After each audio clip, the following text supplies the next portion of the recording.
quero agradecer em primeiro lugar a Deus por estar aqui, ao pastor Rogério Amorim pela consideração, carinho, integrar o seu culto nessa manhã, aos pastores Rodrigo Amorim, pastor Carlos, que já há muitos anos a gente se conhece e temos uma amizade. Às vezes nos encontramos bem pouco, né? Mas a consideração também que tem pelo reverendo Luiz Carlos Pinto, amigo da gente, toda a família e aqueles irmãos que eu estou revendo aqui, algumas carinhas que eu conheço, outros não conheço, mas eu tenho a imensa alegria e o prazer de conhecê-los. Eu espero que nesta conferência eu estou falando sobre um tema que eu venho desenvolvendo na minha vida. Eu sou casado há 36 anos, minha esposa esteve ontem comigo, não pode estar hoje pela manhã, mas vai estar à noite. E eu desenvolvo em todo o país o Ministério de Casais já há algum tempo. Trabalhei nesse ministério agora, indo para uma outra área da educação familiar, projeto que está sendo feito pela Igreja Quadrangular, a qual nos convidaram para desenvolver esse projeto. Agora já atuando numa área mais de educação. Eu tenho desenvolvido meu ministério há mais ou menos com casais, com família, em torno de 30 anos. Então tem sido um projeto que tem abençoado muitas pessoas. Eu tenho alguns livros aqui, tenho esse livro aqui, O Tesouro Oculto, que está lá atrás, eu vou falar um pouquinho sobre ele. E nós temos uns livros para casais que estão aqui, depois eu vou esmiuçar mais sobre esse material, dizendo que você pode adquiri-los e assim contribuir para o nosso ministério. Eu me sinto muito feliz. Ontem estivemos aqui, dando início a essa campanha. Eu só quero dar uma sinopse do que eu falei hoje, para que a gente possa dar uma continuidade àquilo que estamos conversando aqui. Como é uma conferência profética e também uma conferência de conscientização, visto que o povo de Deus precisa urgentemente adquirir uma consciência melhor do que a sua pessoa em Cristo. A Bíblia diz: se alguém está em Cristo, é uma nova criatura. As coisas velhas se passaram e tudo se fez novo. Então, dentro desta expectativa, vou conversar com uma igreja madura, porque eu sei que aqui é uma igreja voltada para o Evangelho real e verdadeiro. Eu fico feliz pela oportunidade que eu tenho de ministrar aqui. Então, quero convidar os irmãos a se colocarem em pé, para nós lermos o texto. Na sequência, eu vou fazer apenas uma introdução e não se preocupe, não. Quem quer ficar aqui até meio-dia, diga amém. Fica aí, eu vou almoçar. Então a coisa vai ser bem objetiva, bem prática, porque nós estamos segmentando a mensagem para que ela possa ser absorvida. É muita informação e essas informações devem ser assimiladas. Então, no livro de Hebreus, capítulo 5, ou melhor, capítulo 6, a partir do versículo 11,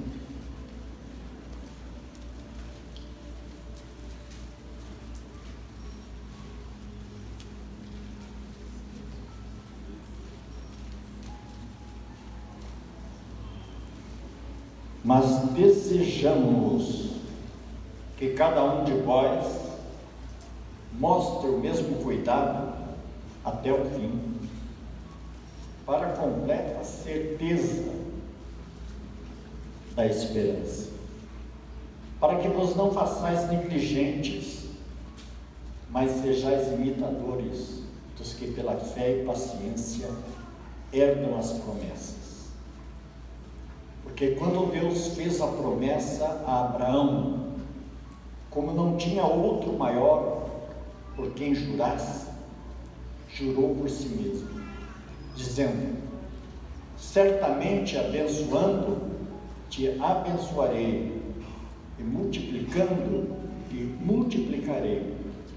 E assim esperando com paciência, alcançou a promessa. Porque os homens certamente juram por alguém superior a eles. O juramento para a confirmação é para eles o fim de toda contenda.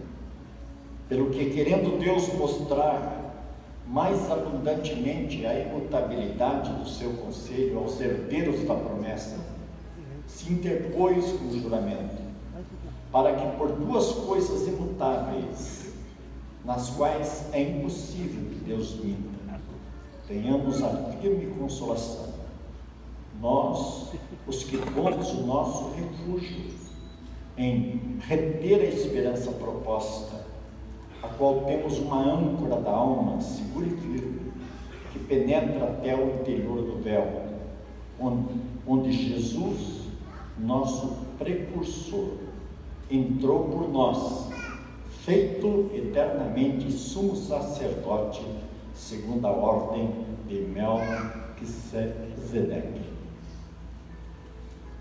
Oremos. Pai querido, Senhor da nossa vida, ao qual está o nosso coração voltado neste momento, e profunda reflexão ao texto que acabamos de ler, pedimos que o Senhor nos dê direção, sabedoria, direcionamento, graça, misericórdia, para que possamos alcançar oportunamente aquilo que o Senhor deu ao teu servo Abraão lá no passado, que é a justificação pela fé. Portanto, agora nós nos apresentamos aqui, dependentes unicamente do Senhor, porque somos limitados, que possamos ser canal para trazer a tua palavra ao coração dos que me ouvem, que o teu nome seja em tudo glorificado. Amém. Os que são mais que vencedores, digam amém. Amém. Amém. Pode sentar-se.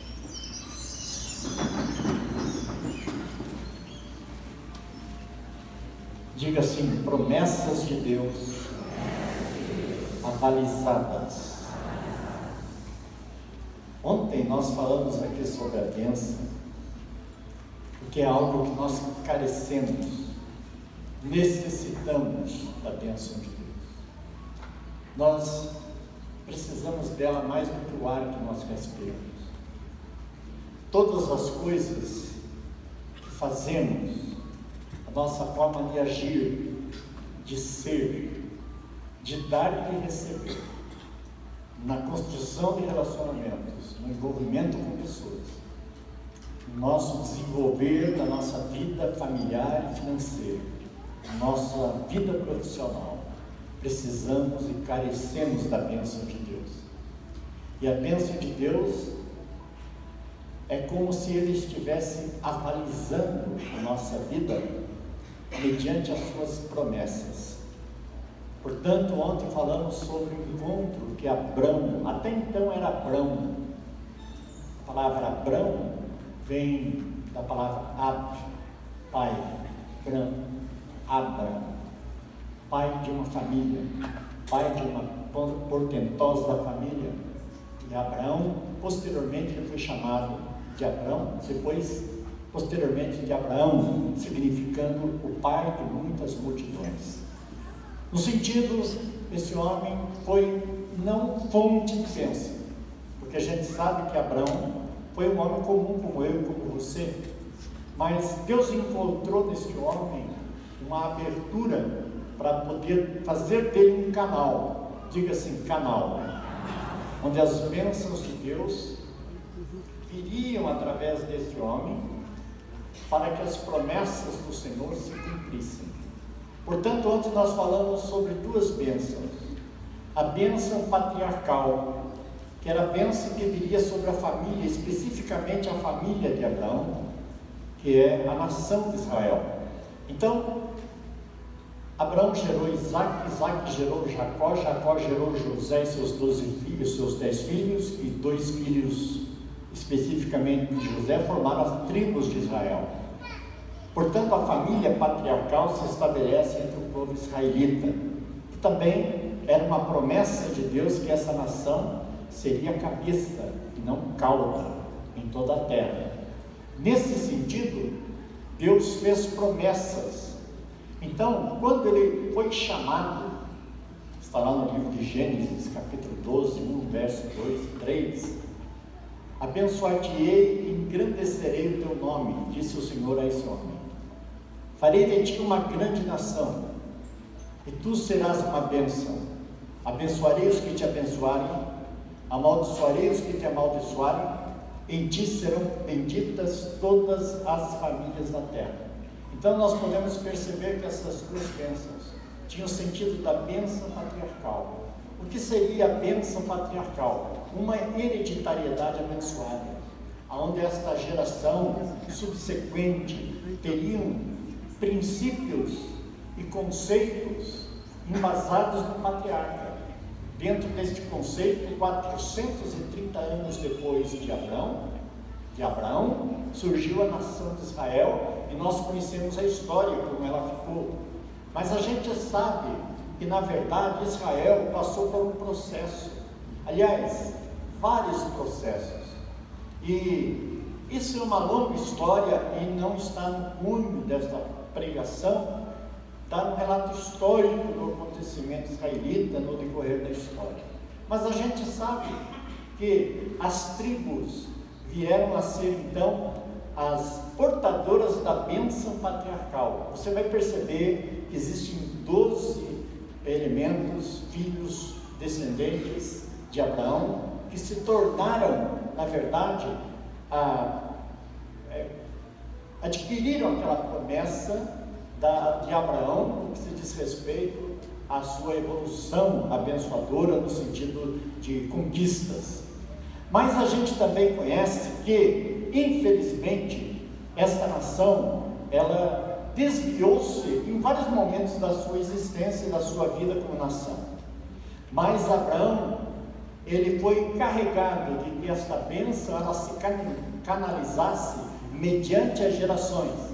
Cada vez que você lê as genealogias na Bíblia, se você parar para perceber, aquele negócio de fulano gerou ciclano, ciclano gerou beltrano, você vai perceber que existe uma linhagem que vem desde de Adão a Sete, e chega até Noé, desemboca em Abraão, depois desemboca nas tribos, depois vai através de tribos, ou de descendentes de Abraão, ao qual na tribo específica de Judá, vem as genealogias definindo aonde desembocaria este canal de bênção, aonde as pessoas receberiam e beberiam desta água viva, como foi que Jesus disse à mulher samaritana no poço de Sicar, quando ela pensava que os verdadeiros adoradores de Deus certamente teriam um lugar específico, uma lugaridade para eles poderem adorar. E Jesus disse: mulher, ora bem, que não é nem neste monte, nem naquele que adorarão o Pai. Haverá um momento em que os verdadeiros adoradores do Pai o adorarão em espírito e em verdade. Então nós estamos vivendo este momento intenso de nós entendermos como é que esta bênção foi canalizada. Não somente a bênção patriarcal, mas também a bênção, diga-se, bênção sacerdotal.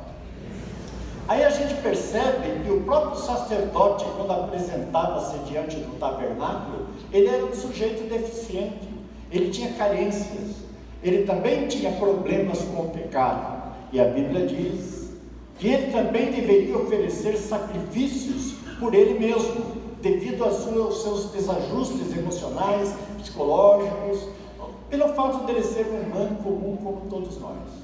Mas a Bíblia nos diz claramente no capítulo 6, o apóstolo que escreveu, dizem que foi Paulo, outros dizem que foi Apolo que escreveu os Hebreus, não importa bem, mas tem uma característica específica do apóstolo Paulo.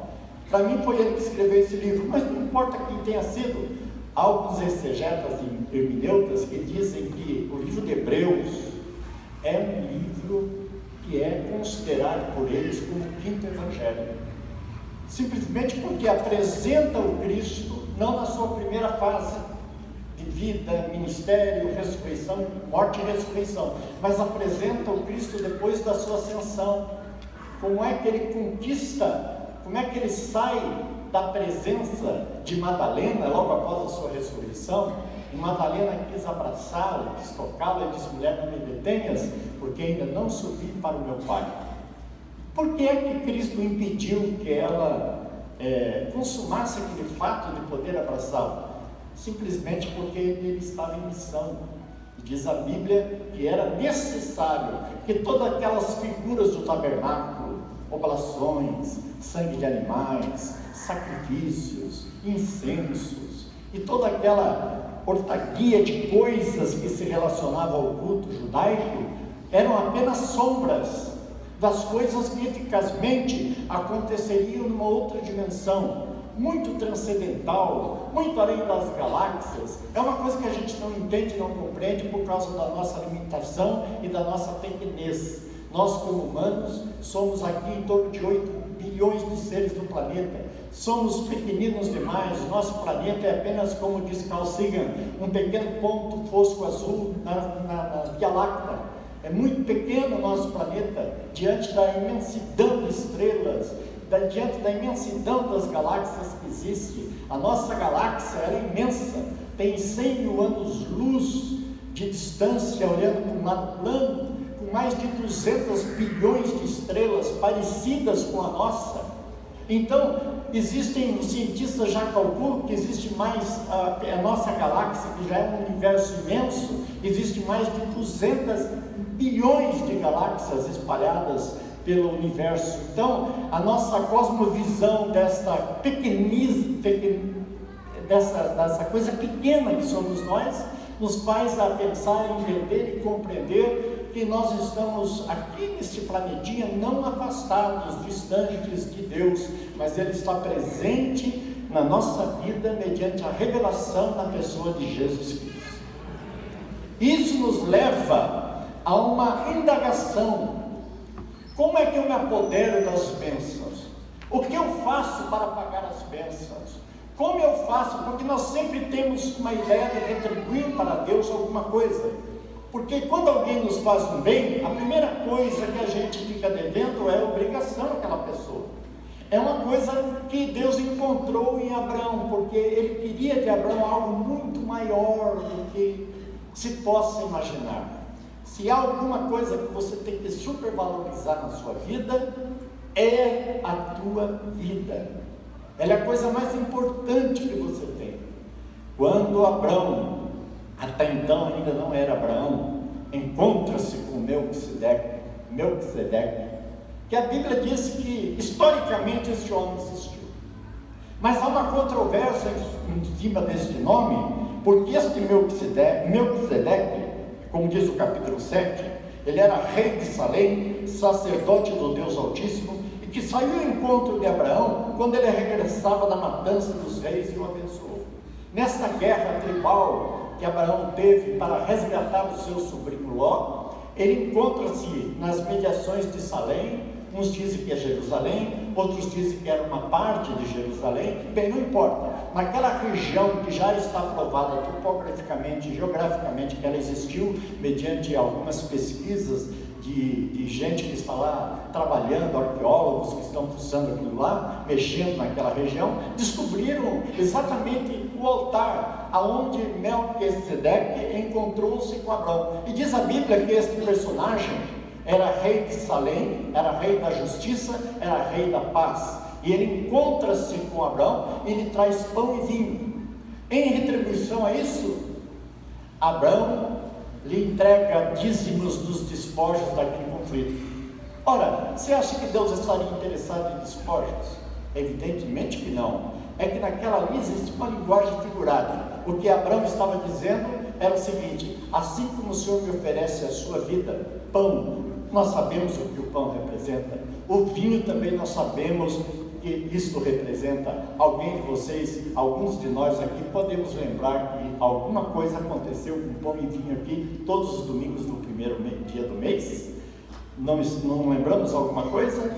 Pão, isto é meu corpo; sangue, isto é meu vinho. Então, isto é meu sangue, o vinho. Isto significa que esta entrega do sacerdote com relação àquilo que receberia de Abraão era muito mais do que dinheiro, do que posses, do que propriedades, do que gado, do que dinheiro, do que roupas finas, dos despojos daquele outro povo, porque era costume que os guerreiros vencedores usufruíssem dos bens daquela criadagem, enfim, tudo que era daquele povo vencido passaria a ser então do conquistador.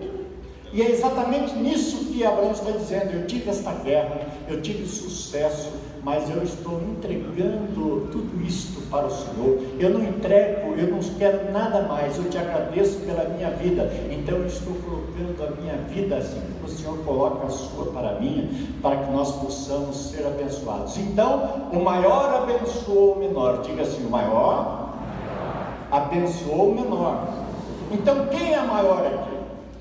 É Melquisedeque ou é Abraão? É evidente que diz a Bíblia que é Melquisedeque, o abençoador. Neste sentido, Abraão foi impactado pela bênção, e a vida dele se transformou. Ele passou a ser Abraão, pai das multidões. E a bênção então se canaliza através de uma atitude desse homem. E uma palavrinha que eu quero que vocês repitam. Diga assim: reciprocidade. O que seria reciprocidade? O Salmo 116 faz uma pergunta: que farei eu para pagar todos os benefícios que Deus me tem feito? E daí o próprio salmista dá as respostas: pagarei os meus votos diante de Deus e de toda a sua santa congregação. Significa que a única coisa que Deus quer de você não é a tua grana, não é o teu dinheiro. O que Deus quer de você é o teu coração. Filho meu, dá-me a tua vida. Em troca, eu faço uma retribuição. Eu passo a te fazer promessas concernentes. E aqui entra aquela palavra que eu acho uma humildade divina tão grande, quando ele diz assim: eu juro. Mas para quem Deus vai jurar? Geralmente quando a gente faz um juramento, a gente jura por alguém mais superior. E aliás, a Bíblia impede você de fazer juramentos. Por quê? Se você pudesse jurar por alguém: eu juro por meu pai, ou juro pela minha mãe, você não vai encontrar seres perfeitos para te dar endosso. Você está entendendo? E quando a gente jura por Deus, a questão não é se a gente acredita em Deus. A pergunta que nós devemos fazer é: Deus acredita em mim? Essa é a pergunta que nós devemos entender e compreender, porque a gente não pode jurar por Deus. Mas então diz a Bíblia, começando então a pregar agora, porque quando Deus fez a promessa a Abraão, como não tinha outro maior por quem jurasse, jurou por si mesmo. É como se dissesse Deus: eu vou jurar por mim mesmo, porque é impossível que Deus minta, é impossível que Deus tenha falácia, é impossível que Deus se arrependa. Deus é onisciente, onipotente, onipresente, todas as coisas Ele conhece. Antes que venha uma palavra na nossa boca, o Salmo 139 diz que o Senhor tudo sabe, tudo conhece. No recôndito, quando ainda nós estávamos sendo gerados, cada um dentro da sua própria mãe, Deus conhecia os destinos da nossa vida. Ele conhecia, nossa vida foi descortinada de um começo, no meio e no fim. É como se nós fôssemos um livro já escrito e determinado por Deus para que as suas promessas se cumpram da nossa vida, desde que a gente experimente, como diz Paulo em Romanos 12, 1 e 2, a perfeita, agradável vontade de Deus, que é estar no centro da sua vontade, que é simplesmente receber dele e entregar a ele nosso bem mais precioso, que é a nossa vida. Quando isso acontece, Deus diz: eu juro por mim mesmo. Ele diz assim: eu vou te abençoar. Deus fez então promessas a Abraão. Como não tinha outro maior por quem jurasse, jurou por si mesmo, dizendo: certamente abençoando, te abençoarei, e multiplicando, te multiplicarei. E assim, diz a Bíblia, que Abraão, com paciência, aguardou as promessas. E ele, enquanto peregrinou, fez tudo para agradar a Deus, sendo recíproco com Deus. Escute, Deus não pede a você algo que Ele não tenha feito primeiro. Diga isso. Por que eu fiz isso? Para ver se vocês estão prestando atenção. Então vamos lá. O que eu disse? Obrigado pela atenção. Então veja só, Deus não pede a nós algo que Ele não tenha feito primeiro. Então não há nada que Deus peça a você que Ele já não tenha feito. E durante a vida toda de Abraão, ele foi mostrando os sinais, eram como setas indicativas, aonde ele pudesse colocar o coração para que a bênção fosse canalizada aos seus descendentes. Então muitas coisas que Deus prometeu a Abraão e ele creu nisso. E a Bíblia diz que esse fato dele crer, eu só quero abrir um parênteses aqui nesse negócio de crer. Essa crença que nós temos em Deus, eu creio em Deus, todo mundo crê em Deus, ela é muito tempestuosa, porque você um dia crê, outro dia descrê, e assim vai indo. Aí você se recompõe espiritualmente, novamente crê, de modo que a crença ela é tempestuosa. O que é o degrau da crença? É quando você atinge a fé. Abraão creu em Deus, diz o livro de Gálatas capítulo 3:6, e isso lhe foi imputado por justiça, ou seja, ele foi o primeiro crente a receber a promessa pela fé. A fé dele se consolidou mediante a sua crença. Era uma tempestade da crença. Você imagina quando ele teve que oferecer o seu filho Isaac. Diz a Bíblia que Isaac foi oferecido no altar, e ele não era um garoto. De acordo com alguns judeus rabinos, Isaac tinha exatamente a idade com que Cristo entregou a sua vida, 33 anos. Era um moço já formado, um homem já formado. E quando ele leva a lenha para o pai, dizia o pai: eu estou tendo uma dificuldade para entender aqui, onde é que está o cordeiro? E Abraão: Deus proverá o cordeiro, meu filho. Olha assim, porque Deus tinha pedido Isaac em sacrifício, mas olha só a ideia do que Abraão teve. Ele disse o seguinte, ele pensou com ele, está aqui no livro de Hebreus, capítulo 11 em diante, vocês podem ler lá. Ele diz assim: não, é impossível, olha o conflito da crença, é impossível que Deus minta. Bom, se Deus não mente, ele disse que de Isaac sairá minha descendência. Ele me prometeu que é de Isaac, se é de Isaac mesmo. Agora ele me pede meu filho em sacrifício.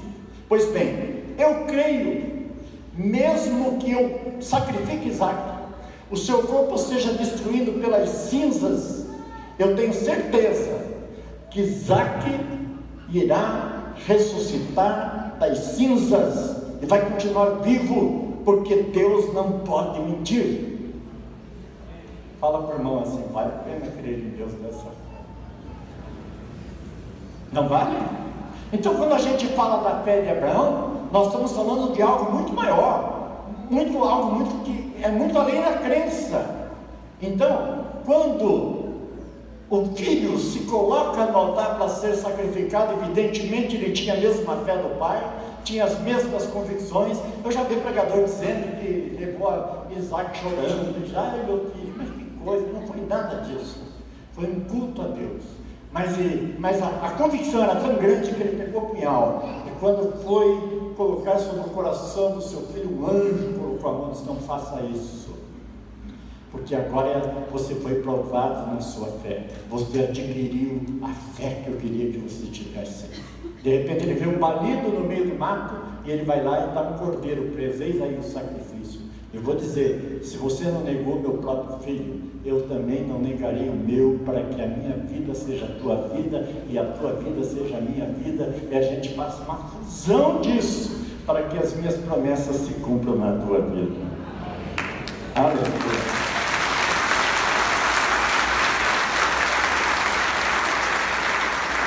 Preste atenção nisso, que isso é muito forte, que eu vou dizer para você.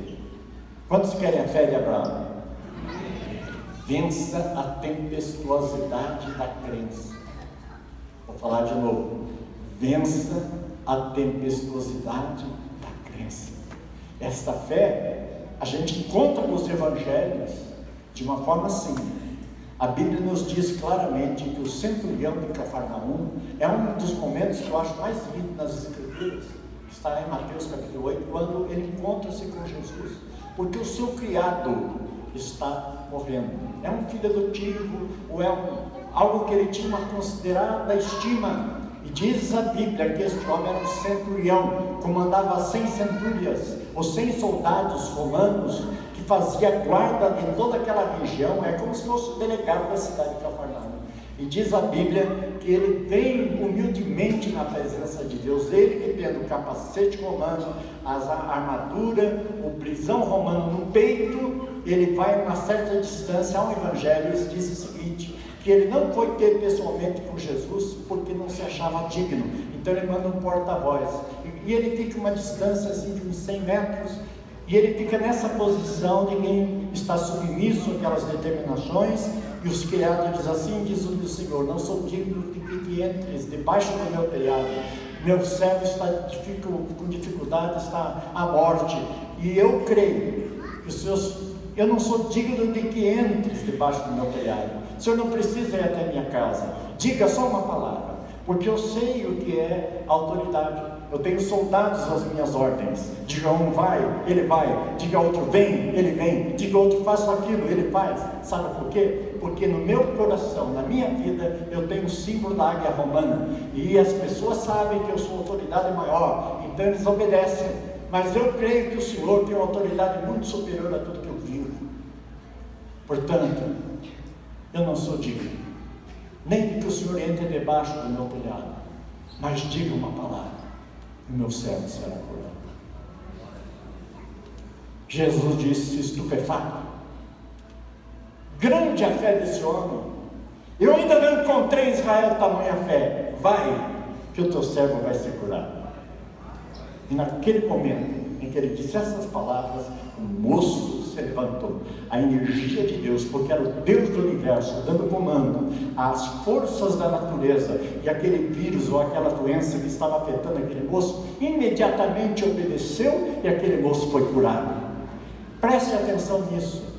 Não sou digno de que entres debaixo do meu telhado. Ele teve que vencer o orgulho, ele teve que se humilhar. Sabe por quê? Foi aquela mulher lá do fluxo de sangue, daquela menstruação crônica, ela venceu a tempestuosidade da crença, ela foi vencendo, até que de repente ela toca nas orlas do Messias, e não era uma parte única da veste, mas era um chamar azul, aonde ficava ali as palavras do Torá, roupa do rabino, que quando colocadas as mãos naquela franja azul, ela especificamente havia uma conversa entre os rabinos, que a pessoa ali precisava receber a energia, positividade, graça de Jeová na vida dela. E quando ela coloca as mãos, Jesus para no meio daquela multidão e diz, alguém me tocou, mas como, Senhor? A multidão te acotovela e tu dizes, quem te tocou? Sim, porque alguém me tocou, eu senti que de mim saiu virtude. Olha, nós estamos aqui, aquela mulher não podia se esconder, disse, eu estou aqui, Senhor,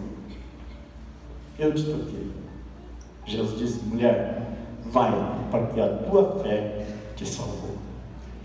Deus não tem filhos privilegiados. Salvou aquela mulher, salvou a mulher, todas as mulheres doentes que se aproximaram dele foram curadas, todos aqueles que tinham fé suficiente foram curadas, e ele está vivo, presente aqui hoje. Nós temos que vencer a tempestuosidade da crença e crer que ele é o mesmo ontem, hoje e será eternamente. As suas promessas não terminam, não param, porque ele jurou para que essa promessa se estabeleça na nossa vida. Quantos estão entendendo isso? Digo amém. Preste atenção. É muito importante a gente entender e compreender o processo da bênção. Diga assim, o processo da bênção. Eu preciso, diga assim, eu preciso ter as atitudes de Abraão. Então, você percebe que Abraão é um homem de fé, é um homem obediente e é um homem fiel. Diga assim, obediência, fé e fidelidade. Obediência é diferente de fidelidade. Você obedece quando passa num sinal vermelho. Você para. Por que você para? Ai, sinal vermelho, que bom que você abriu. Eu te amo. É assim que você obedece o sinal vermelho? Droga, tinha que avermelhar agora. Eu estou com pressa. E você não atravessa. Por que você não atravessa? Você tem medo de que isso lhe custe algum. E você também pode causar um acidente. Os sociólogos dizem que o fato social, ele é algo que vem sobre nós de forma, quando já nós nascemos, isso já nós somos condicionados à obediência. Mas uma coisa é ser obediente à lei. Mas quando a Bíblia fala para Abraão ser obediente, ele criou no coração desse homem uma disposição alegre para servi-lo. Sabe, significa mais ou menos assim: o menino está na sala de aula e a professora diz assim: menino, sente-se. Ele diz: não sente. Muito bem, existem leis na escola. Se você não sentar, você vai ter um encontro com a diretora daqui a pouco na sala da secretaria. E o menino senta.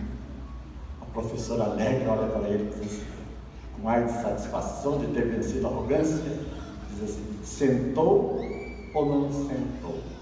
E o menino diz: mas por dentro estou de pé. Percebe? A obediência. Você não convence ninguém pela lei a ser obediente, alegre, a ser um obediente feliz.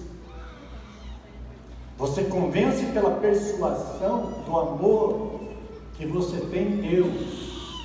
Quando você é obediente, você tem uma aliança, uma coisa alegre. Você embasa a sua confiança em Deus nas suas promessas, porque Deus não é homem para que minta, nem filho do homem para que se arrependa. Ele quer a minha vida, Ele quer que eu estabeleça com Ele um pacto. Entenda, filho, a minha vontade é a melhor para a tua vida. Acredita em mim, eu não jurei por mim mesmo, porque isso vai alimentar a esperança no seu coração, isso vai fortalecer a sua fé, isso faz você vencer os degraus da crença, e você atinge um patamar mais elevado, que é a fé de Abraão. Quantos estão entendendo isso? Quando chega a vez dos filhos de Israel, preste atenção, o encontro que Abraão teve com Melquisedeque aconteceu há 1800 anos antes de Cristo. Só 430 anos depois desse encontro que ele teve com Abraão, é que Abraão surgiu, através da descendência desse homem, a nação de Israel. E a nação de Israel precisava entender os propósitos, o que é voto, o que é mandamento. A lei então foi dada em pedra. Oblações, sacrifícios de animais eram sombras para o que viria. Eles deviam alimentar o coração na esperança. Todos aqui devem ler o livro de Hebreus para compreender o sentido dos sacrifícios, o sentido das festas judaicas. Tudo aquilo ali eram figuras, eram sombras que apontavam um futuro distante, e os hebreus deveriam entender e compreender que Deus não queria obediência subversiva, uma obediência amarga. Queria que as leis da pedra fossem internalizadas no coração deles. E Moisés foi levantado por Deus para escolher um homem chamado Levi, e que da tribo dele, através da promessa do seu pai Jacó, herdou a herança dos levitas. O que seriam os levitas? Uma tribo que dependeria unicamente, exclusivamente para servir o sacrifício do tabernáculo, posteriormente do templo, onde este povo todo, os levitas, estariam trabalhando no serviço do tabernáculo, sacrificando animais, limpando animais, fazendo oblações. Imagine, era uma vida totalmente dedicada àquela situação. E os levitas, o filho, quando adquiria 30 anos, tinha que servir o exército levita. Eles tinham que entrar na ordem dos sacerdotes, na ordem dos trabalhadores, buscar lenha, limpar animais, purificar animais, escolher os melhores. E o povo de Israel, eles não teriam herança na terra, eles então seriam abençoados financeiramente pela própria nação de Israel. Então daí os dízimos de Malaquias, capítulo 3, 8, verso 10. Por quê? Quando o povo negligenciava aqueles dízimos, estava dizendo: nós estamos falhando, vocês estão falhando com a vida, vocês estão falhando com a vida que este povo precisa. Os levitas precisam desse alimento, e vocês estão negligenciando, e o trabalho de Deus está sendo abandonado. Era isso, simples e puramente. Mas as leis não poderiam ficar apenas na pedra, tinha que existir um condicionamento no coração. Portanto, o dízimo não é lei, é muito mais do que lei. Diga assim: é princípio. Fala forte. Fala de novo. E o que você tem? Mandamentos para dízimo? Tem votos. Entende? Voto é muito mais do que obedecer mandamento. É quando você diz assim: eu faço isso porque eu quero, ninguém me obriga. É princípio divino na minha vida. Eu amo, Senhor, a tua lei, tenho prazer nesta lei. Como diz o profeta Jeremias, a lei saiu das pedras mortas da arca da aliança, e ela saiu dali. Não somente as leis de pedra que estavam dentro do depositório da arca da aliança, saíram essas leis de pedra e vieram para o coração. O maná que ali se comia do povo do deserto, que estava ali como um símbolo da provisão divina, agora a provisão divina sai da obrigatoriedade e Deus é o próprio provedor. Agora não tem mais autoridade volitiva pelas leis humanas, agora é autoridade espiritual, o cajado de Arão que floresceu.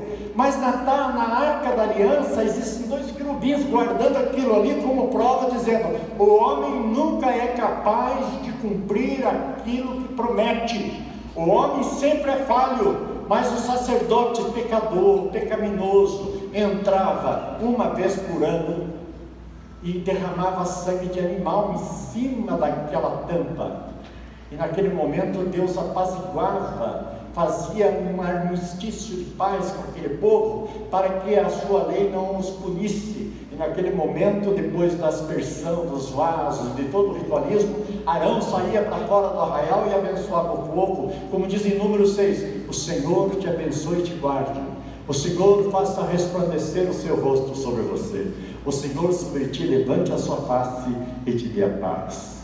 A partir de então, o povo se rejubilava, porque o sacrifício tinha sido feito por toda a nação.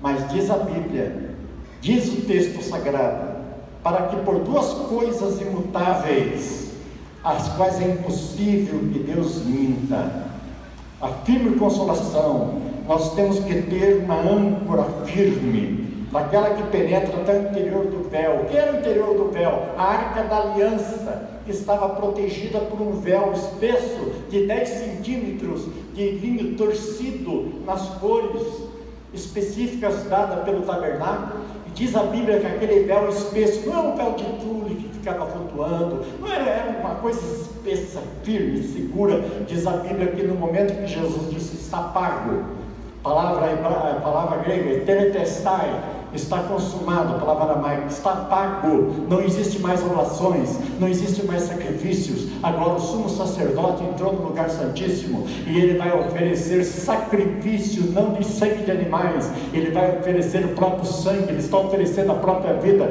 Naquele momento este véu rasga-se de cima para baixo, não existe mais nada da lei.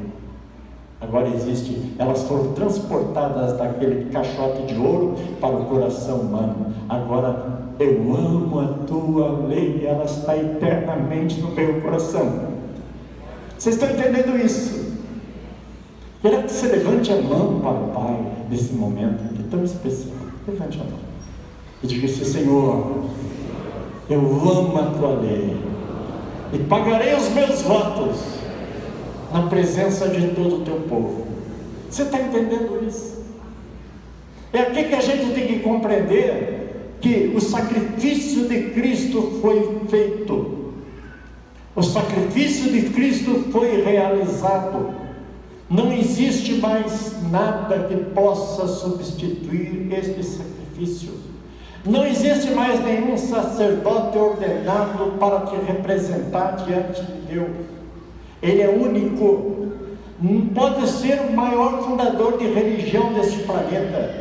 Pode ser Siddhartha Gautama, pode ser Mahatma Gandhi, pode ser Joseph Smith. Pense em quem quiser, em Allan Kardec. Olhe para quem você olhar, olhe para qualquer pessoa que diz: eu intermedio entre você e outra pessoa. E Deus considere esse evangelho que estão anunciando anátema, porque o verdadeiro evangelho é aquele que apresenta Jesus Cristo, nosso sacerdote, não segundo a ordem levita, mas segundo a ordem de Melquisedeque. Sai dos levitas e entra para o sacerdócio de Judá.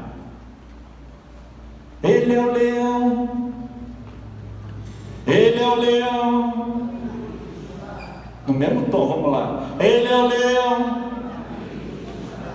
da tribo de Judá.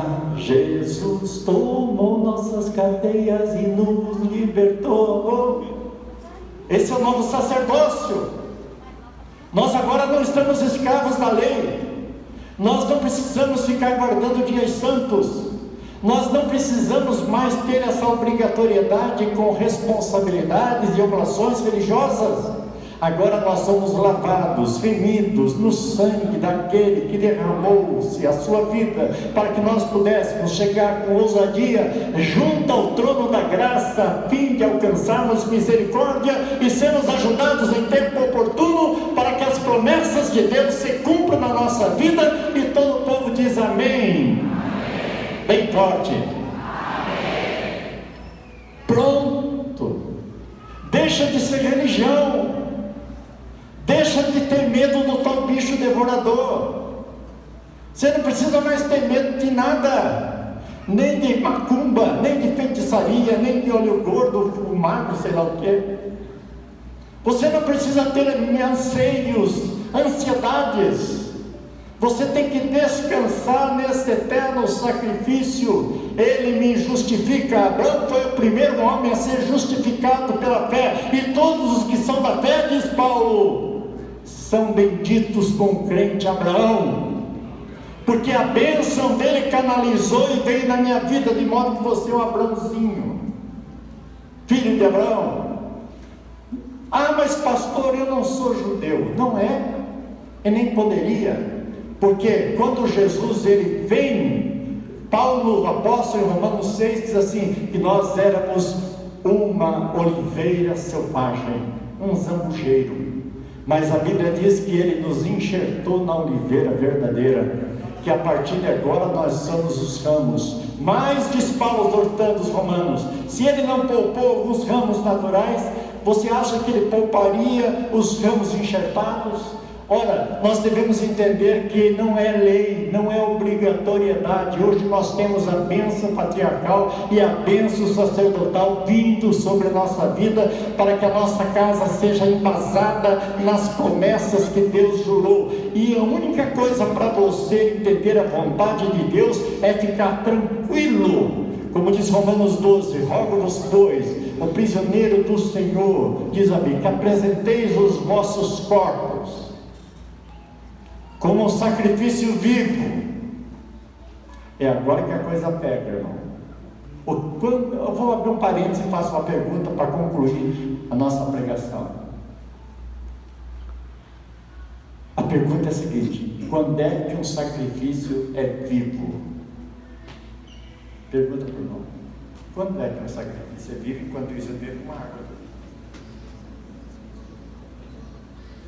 Quando é que é vivo? Resposta: quando ele está balindo, quando ele está no curral. Quando é que um sacrifício é vivo? Quando ele morre. Eu amo o ritual do batismo. O batismo significa assim, o pastor devia até mudar a terminologia. Não quero ser herege, mas devia ser assim: eu te mato em nome de Jesus. mas não deixa a pessoa lá. Ele sai da água, para que agora ele tenha uma vida nova. As velhas coisas se passaram. Passaram as oblações, passaram as leis da tábua, passaram os sacrifícios de animais, agora é uma nova criatura, uma nova vida, uma nova dimensão. Se alguém está em Cristo, é uma nova criação. As velhas coisas se passaram, tudo se fez novo. Em 1976, desesperado, aceitei Jesus. A minha vida estava terrível. Em 1976. Eu me tornei uma nova criatura, de modo que agora eu sou uma velha nova criatura. Faz um tempo até, em 1976, no dia 28 de fevereiro daquele ano, eu levantava as minhas mãos às 9 horas no ginásio de esportes do Tarumã, numa cruzada evangelística, aceitando Jesus como meu Salvador. Enquanto estava na primeira igreja, tentei várias vezes, 35 noites que eu participei dos cultos, eu levantava a mão aceitando Jesus. O pastor João Alves disse para mim assim: Pedro, você não precisa mais levantar a mão, você já aceitou Jesus. Eu falei assim: pastor, eu vou aceitar Jesus todo dia, toda hora, todo instante, porque Ele é meu sacrifício, Ele é minha vida, Ele tem restaurado as minhas forças, Ele tem me dado alegria, e eu estou na presença de Deus, vivo ainda porque eu creio nas promessas que Ele tem dado à minha vida. Aleluia. E você me pergunta: que autoridade tu tens para falar isso? A autoridade que eu tenho para falar isso? Eu não desejo. O que eu vou falar aqui não é doutrina, é experiência. Você não precisa passar nada disso que eu passei. Se eu fosse inteligente, como você é, eu sei que é, aprenderia ouvindo com quem já experimentou algumas dores. Você está falando com um homem que sofreu 3 infartos, teve 3 pontos de pena, sofri com 7 angioplastias, tive 5 cateterismos, mas estou vivo aqui. Aí você pergunta por quê? Por causa das promessas que eu reivindiquei para a minha vida. 3 versículos ficaram em minha vida durante toda a minha peregrinação e meus problemas nesse planeta. Ele foi ferido pelas nossas transgressões, moído pelas nossas iniquidades. O castigo que nos traz a paz estava sobre ele, e pelas suas pisaduras fomos sarados. Se esse povo que se chama pelo meu nome se humilhar, orar, buscar a minha face e desviar-se dos seus maus caminhos, então virei dos céus, perdoarei os seus pecados e sararei a sua terra. Se confessarmos os nossos pecados, Ele é fiel e justo para nos perdoar os pecados e nos purificar de toda injustiça. Eu teve ousadia para reivindicar essas promessas nos momentos mais difíceis da minha vida, dizendo assim: o que eu sou, o que eu tenho, o que eu vou viver, eu quero entregar a Ti. Eu sou. Porque quando você entra naquela UTI com os homens de macacão verde e avental verde, você faz promessa, meu irmão. Você fica pianinho, entendeu? Só que naquele dia que eu entrei naquele lugar, esta convicção já vinha desde 1976. Eu sou uma nova criatura, as coisas velhas se passaram, tudo se fez novo. Eu estou aqui nesta campanha, numa conversa que eu tive com o reverendo Rogério. Ele disse assim: ô Pedrinho, ele me chama assim, carinhosamente de Pedrinho. Eu já fui Pedrão, Pedroca, agora Pedrinho. Bom, eu quero que você abençoe o meu povo. A preocupação dele com as férias, ele foi lá descansar. Você sabe que o pastor Rogério é um valente guerreiro. Vai lá e fale a verdade para esse povo. E é o que eu estou fazendo. Eu estou dizendo para vocês: esta é uma igreja viva, atuante. Eu vi quando ela surgiu. Eu prego aqui há muitos anos. O pastor Rogério foi meu padrinho de casamento. Eu conheço ele, o pastor Maísa, eu conheço a família, nós somos dentro da casa deles. Portanto, eu vou dizer que eu me sinto privilegiado de estar numa conferência, porque ele é muito zeloso para essa igreja, me entregar o púlpito dele aqui. Então, ele sabe que eu iria trazer aqui algo da minha vida para dar a vocês. Então, eu estou aqui fazendo um pedido, um apelo. Deem a vida por esse projeto, porque aqui as promessas de Deus vão se cumprir na sua vida.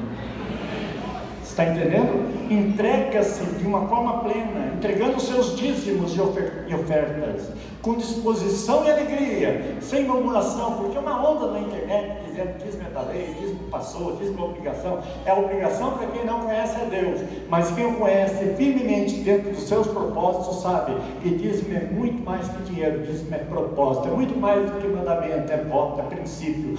Dízimo é a vida, a minha corresponsabilidade diante de Deus, para que a sua obra, a obra da cruz, continue a ser anunciada em todos os cantos do planeta. Os maiores inimigos do Evangelho querem parar essa obra. Quem não dá dízimo devia assistir culto no escuro, devia sentar no chão, devia não ouvir a palavra devido à distância por não ter microfone. Toda a manutenção da casa de Deus, toda a disposição, isso acontece porque há povo fiel. E se Deus é fiel com você, Ele cumpre as suas promessas, porque Ele diz: eu jurei para Abraão, como não tinha outro maior para quem jurasse, jurei por mim mesmo, dizendo: certamente abençoarei e te multiplicando, te multiplicarei. E nós aqui, cheios com o coração de esperança, nos levantamos agora em pé e vamos dizer para Deus assim: eis-me aqui, Senhor, envia-me a mim, conta comigo, quero ser teu amigo como foi Abraão, quero dedicar a minha vida a ti. Quantos têm essa disposição na alma e no coração? Meu irmão, se você não pode ser fiel em 10%, vai ser fiel em quê? Você está entendendo?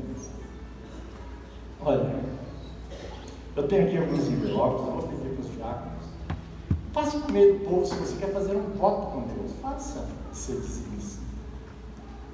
Não precise ter aquela humildade de Deus, disse aos israelitas: façam prova de mim, já que vocês duvidam. Vamos sair dessa superficialidade de fazer prova, porque a maior prova é que você está vivo. A maior prova é que você está aqui.